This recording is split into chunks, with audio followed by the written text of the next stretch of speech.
Up next, 4 people are sent to the hospital after a package containing some kind of white powder is opened at a local school. We'll have a live report, and we will also give you a live look at the work underway right now in downtown Albany. Live at 11, up next. State police are trying to determine what was in a package sent to a local school. Whatever it was, it sent 4 people to the hospital. A live report is just ahead. We'll also take it live to downtown Albany, where the Hudson River Way is about to reconnect the city to its riverfront. As Live at 11 starts now.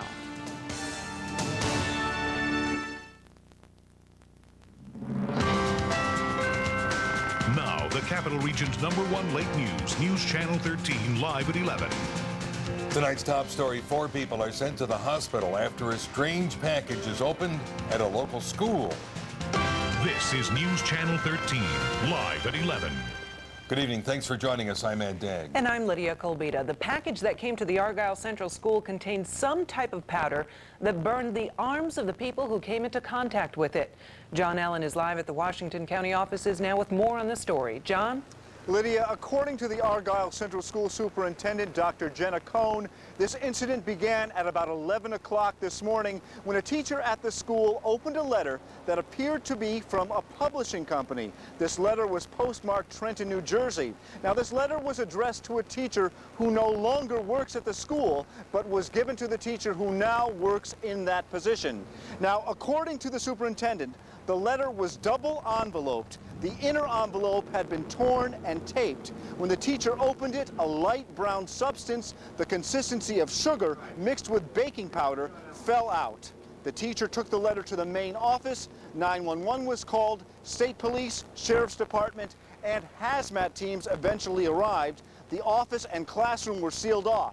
Now, at just about the time that school was letting out at about 2 or 2:30, the teacher and one of 2 students who was in the classroom began experiencing a rash on their wrists and lower arms. They were taken to the Glens Falls Hospital where they were treated and released. 2 sheriff's deputies were also taken there for observation. They were also treated and released. Now, the substance has been taken to the state police labs for testing. So far, there is no word on what this substance might possibly be. According to the superintendent of schools, the Argyle Central Schools will be closed tomorrow. And if there are any questions about this, if parents have any questions, you can call the number that you see on the screen right now. That's 638-1042. Now, again, the superintendent tells me tomorrow they will try to set up an area away from the school where parents can go and have their questions answered. Lydia?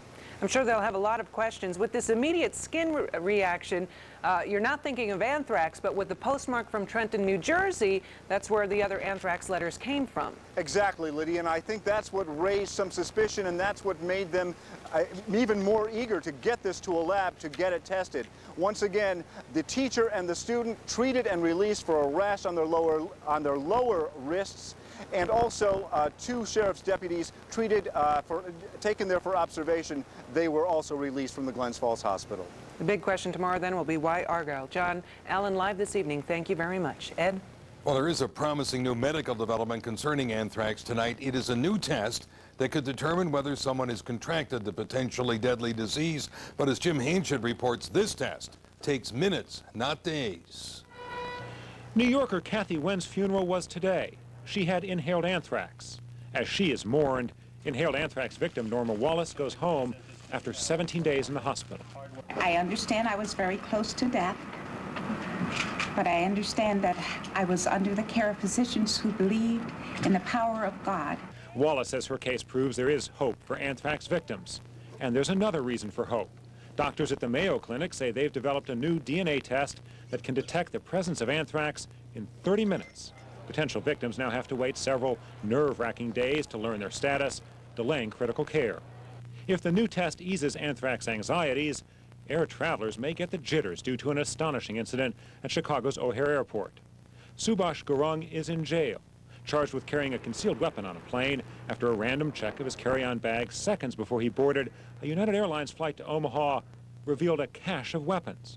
7 knives like these, mace, a stun gun, all had just passed through a security x-ray machine, and he'd been waved past even though guards confiscated 2 knives they found in his pocket. Transportation Secretary Mineta says he's outraged. We are going to hold the airlines and their screening companies accountable. 8 security guards have been suspended, and the company that operates the checkpoint for United is changing some procedures. That incident could boost the effort by Democrats here to have federal agents take over airport security operations. As for Gurung, well, the FBI says he does not appear to be a terrorist. He says he's just a knife collector. Jim Hanchett, NBC News, Washington. Thank you, Jim. A construction project in downtown Albany is changing traffic patterns right now. We'll bring you a live report right after Bob Kovachick brings us a first look at our forecast. Robert. All right, hi Ed, Lydia, good evening everyone. A night that's fairly damp and chilly. Precipitation pretty much over. Should be an improving weather picture for tomorrow with quite a bit of clouds around early, with increasing sunshine during the day, starting out in the middle 30s during the morning commute period. But temperatures increasing to mid-40s, some sunshine lunchtime, mostly clear during the course of late afternoon, and rising to about 50. I'll have the full forecast for you in just a few minutes. Ed. Thanks, Bob. The Hudson River Way is stretching across Interstate 787 right now in Albany. It's not done, but when it is finished, the walkway will reconnect downtown Albany with the Hudson River. Kumi Tucker, live at the Maiden Lane end of the walkway now to tell us more. Kumi. Well, Ed, it's very busy here right now. They're putting up steel beams right now over the interstate, which is why 787 southbound has been shut down to just one lane. This walkway is slowly taking shape as it arcs up and over the highway towards the Hudson River. The Hudson River Way is beginning to span Interstate 787. Since April, crews have been hard at work putting together a 650-foot long by 24-foot wide walkway. Albany is selling the engraved bricks that will line the pedestrian bridge. What you can put on there is whatever you like. You know, you can put in memory of the Jennings family, Kumi's gang, you know, whatever you want to put on there. But it certainly is something that will be here for a long time. Brick sales have raised $900,000 towards a $1 million goal.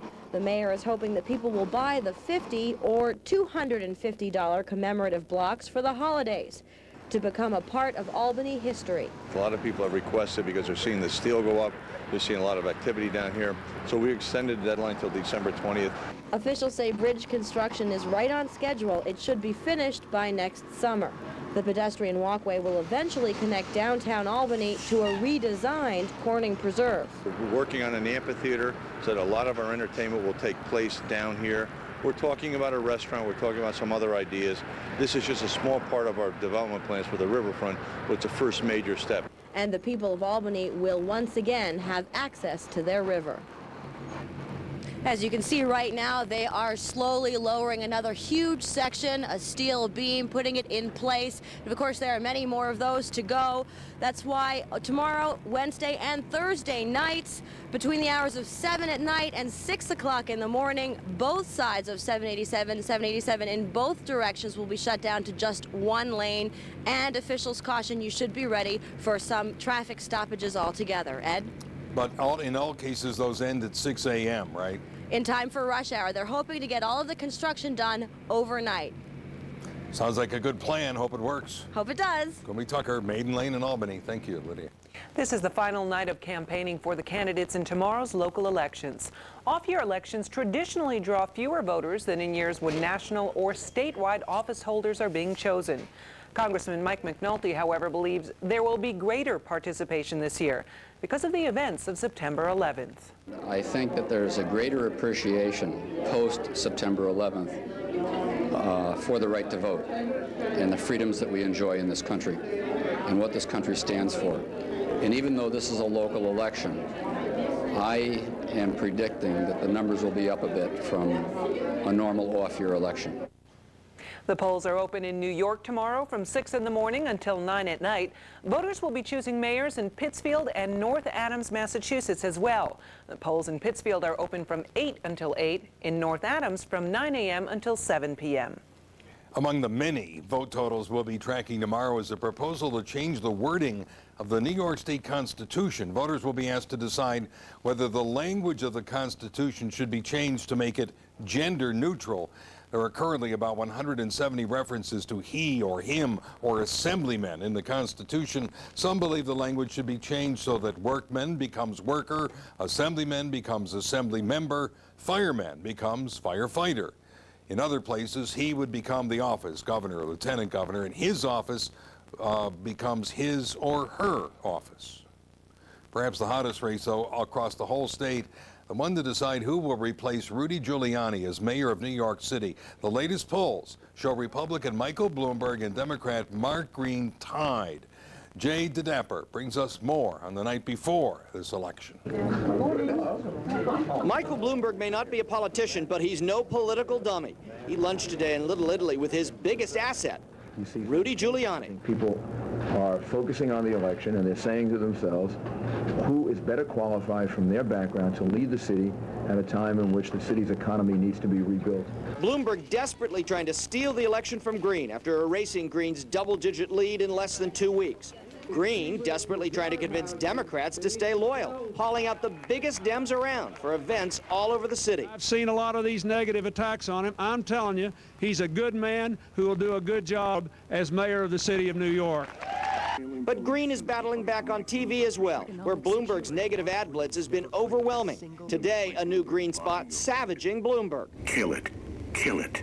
According to court documents, that's what Mike Bloomberg told a female employee when she informed him she was pregnant. Mark Green has no shame and is obviously desperate. He's a lawyer. He knows that was an allegation. I testified under oath. The conversation never took place, and it's just an outrage.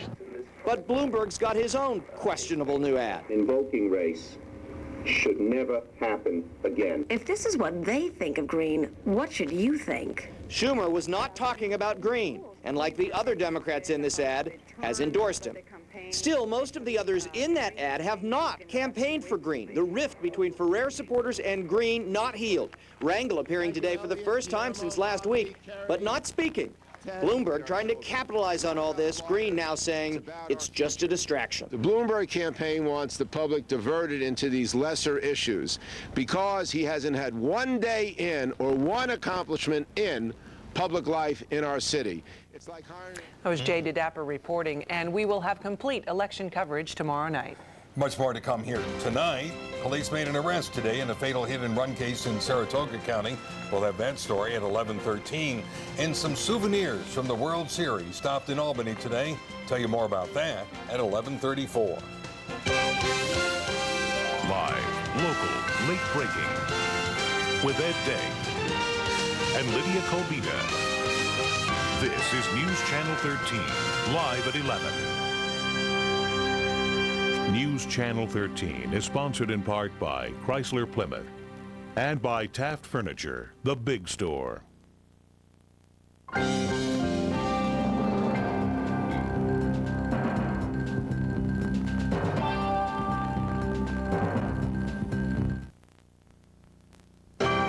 For more details on some of our stories, visit WNYT.com. With more news from MSNBC, WNYT.com is powered by BusinessOnline.com. Welcome back to news that a Saratoga County man is in jail tonight, charged with leaving the scene of a fatal accident over the weekend. Police say James Freeburn had been out drinking and was on his way home with a friend when he struck and killed Andrew Fuellner. Fuellner was walking home on Stark Road in Corinth and was just around the corner from his house when he was killed. An anonymous phone call led police to Freeburn, who they say admitted to a night of partying before the accident. In his own statement to us, he admitted where he was, who he's with, and he was drinking. And the individual that was with him in the vehicle was also drinking, and that was the reason they didn't stop. Freeburn is at the Saratoga County Jail without bail. He has not been charged with DWI, though, because police say it may be hard to prove what his blood alcohol level was at the time of the accident. A fire in the Finger Lakes region killed a mother and her 4 young children this morning. Relatives say the woman's husband tried desperately to get help. He got out of the building by breaking a window and then tried to awaken his neighbors by pounding on their doors and blowing his car horn. When that didn't work, he drove to a nearby firehouse, but it was closed. So he drove several miles to a convenience store, finally called 911. But when firefighters arrived, they say there was nothing they could do to save his wife and his children. The cause still under investigation tonight. A healthcare center that serves Albany's Arbor Hill section is back in business. A grand reopening was held today at the Whitney M. Young Jr. Health Center. Renovations were ongoing there for the last 6 months. The goal of the $650,000 project was nothing short of a new standard for health care in an urban setting. Much of the money came from the Federal Department of Health and Human Services. The new Amtrak station in Rensselaer is still 7 months away from completion, but the parking garage is ready. Local elected officials, in fact, put on a ribbon-cutting ceremony this morning. Cost of the garage now pegged at $11.5 million. The entire project expected to cost about $60 million. For the first time at the Rensselaer station, drivers will have to pay to park. We will show you what Hurricane Michelle did to Cuba when we come back. We will also be talking about our local weather with our local weatherman, who's now ready, Bob Kovachick. Local, right? Yes. Not local. Not, oh no. Okay, well, the weather picture after today kind of wacko, but getting better, warm up with some sunshine coming tomorrow and Wednesday. Details straight ahead.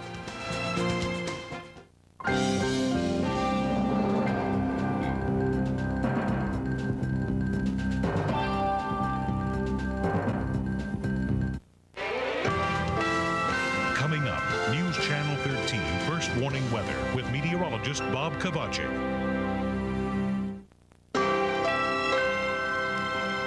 Hurricane Michelle is headed out to sea after sparing Florida the worst of her wrath.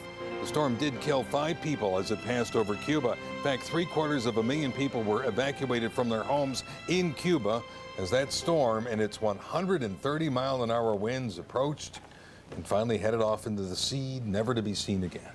Well, tropical storm warning tonight for Bermuda, but that thing is going out quickly and weakening in the colder water, so that's good news. So Bermuda probably getting some wind and rain overnight and early tomorrow, but that's about it. This system will be weakening quite quickly now. We'll talk about our weather on a pretty steady night temperature-wise. We've been holding the low 40s since mid-afternoon and still there with a cloudy sky. Officially a trace of rain today, 43 the high, 11 shy of our average for early November, 37 the low so far, record high of 75 and a record low of 17. A chilly northwest wind at 10, the wind chill at 30, and the barometer climbing at 30.05 inches. Satellite review again showing this the cold front that came through late last night with a few showers and kind of a developing ocean storm that was spinning southeast of Cape Cod much of the day today. It brought some snow to the mountains of Maine, New Hampshire, and central and northern Vermont, and even a little bit of whitening to the ground in parts of the higher elevations of eastern New York and the Berkshires this afternoon into this evening. The storm pulling away. You can see the residual clouds, though, hang pretty far back into the western counties of New York and northern Pennsylvania. So it'll be a slow clearing process with clouds giving way to increasing sunshine tomorrow. Let's go to pinpoint Doppler radar right now, and things winding down as well. We've seen some scattered rain and snow showers during the late afternoon and evening, but again, generally in a decreasing mode. There was about a half an inch of snow over around the Petersburg Pass today in Rensselaer County, and still some scattered rain and snow showers there, as well as in the northern Berkshires, but generally rainfall and snowfall decreasing tonight. 40 right now at the Amsterdam Neighborhood Network Station, 36 Cobleskill, Richmondville, 44 at Niskayuna and Saratoga Springs, and 43 currently right up to the moment at Fort Edward High School. All right, back to the weather maps now. Kind of a seesaw, chilly, mild, and chilly. So the coolest air now over the east will begin to pull away. Warmer air in mid-country will begin to arrive tomorrow into the middle part of the week. You can see the remains of Michelle that spun across the Bahamas today, now heading well offshore, kind of becoming more diffuse, more disorganized, but still packing some wind and rain that probably will threaten Bermuda tomorrow and tomorrow night. 83 in Huron, South Dakota today. So as this kind of damp, chilly system pulls away tonight, improving tomorrow, a pretty good day coming up on Wednesday. Temperatures getting back into the 50s. By the way, they had a wind gust of 92 earlier today at Nassau in the Bahamas. Back, first warning forecast in a moment. All right, precipitation pretty much now over the rest of the night, mostly cloudy, fairly breezy at times, chilly 31 to 36. A much better day tomorrow than today with clouds early, we'll say, as the day progresses, increasing sunshine, breezy but milder, 49 to 54. For tomorrow night, mostly clear, colder, low 30s. Pretty good day on Wednesday, mixed sun and clouds, probably more sun than clouds. Warmer still, mid, maybe high 50s on Wednesday. 50s Thursday, maybe a late shower, and then dry weather coming along in the 40s Saturday and Sunday. So look at it this way. Today was the worst day of the week. Temperature-wise, the rest of the week is up. I wish I could say the same about the sportscast, so we'll just let Rodger go too. Well, the Yankees, Bob. Just go, Rodger. Here we go. This is the day after the Yankees lose the World Series to Arizona, but we're going to look ahead. The Giants get a big win. The Siena men's basketball team on the court tonight. Also the Class A boys final. Shen Niski highlights and reaction next on Big Board Sports.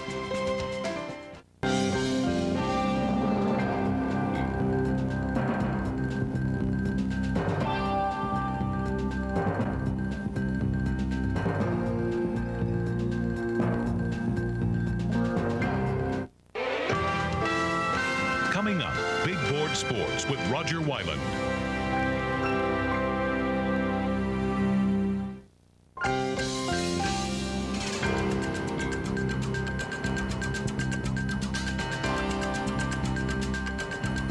And good evening, everybody. I'm Rodger Wyland. We'll start local sports tonight. Class A boys soccer finals at Colony High. Shenenda Hoa. They seem to always be around against Niskayuna. The Plainsmen got a goal in the first half, and then the rest, defense and goaltending from this guy, the senior Brian Brimmick. It was Shen's 12th Section 2 championship. They'll now meet CBA of Syracuse Saturday in the regionals at Colony.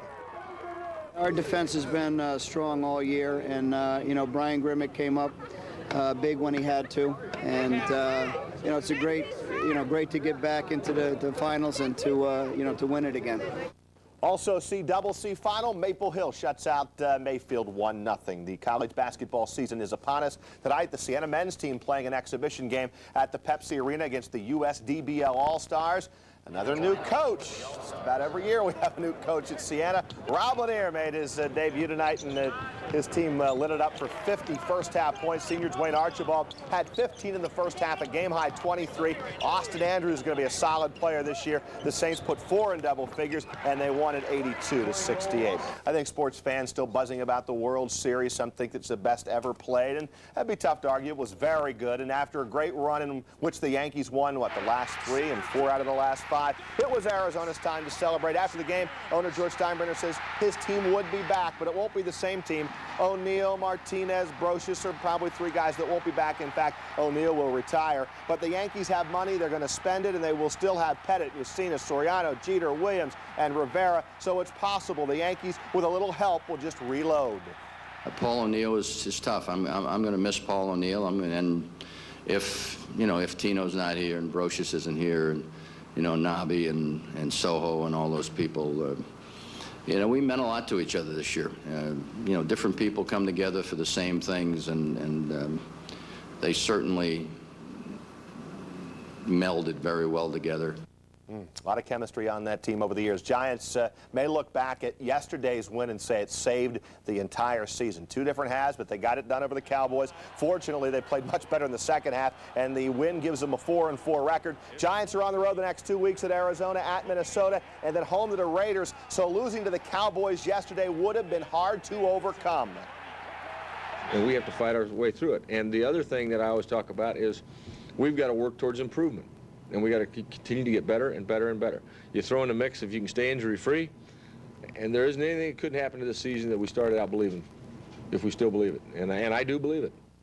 All right, believe this. Punter Rodney Williams out 2 to 3 weeks after breaking his right wrist yesterday. The Giants will have tryouts this week for a new punter. In New Orleans last night, the Jets beat the Saints 16-9, but the sideshow Kyle Turley lost his cool closing seconds, actually embarrassed his team and really the league. Stay tuned for heavy fines and a suspension for Mr. Turley in the coming days. We got a Monday night game to update you on. 28-12 in the fourth quarter. The Raiders over the Broncos. The new BCS college football rankings are out. There it is. Miami goes to 2, Oklahoma 3, Tennessee, Texas, and of course Nebraska is 1. The radio program tomorrow night, 7 to 9, Sports Talk 980 on your AM dial.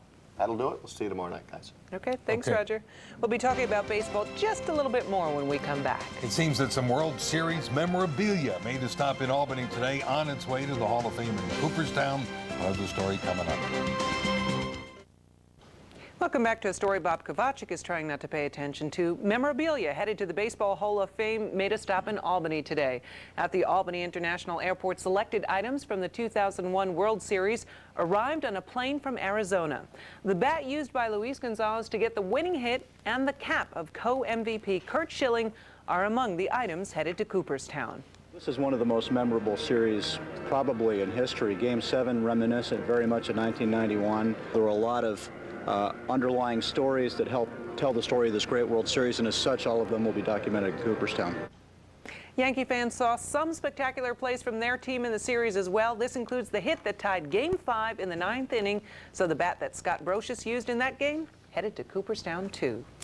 Yeah, they should send every bat that the Yankees used to get a hit in the whole series. It'd be a small show. Were there?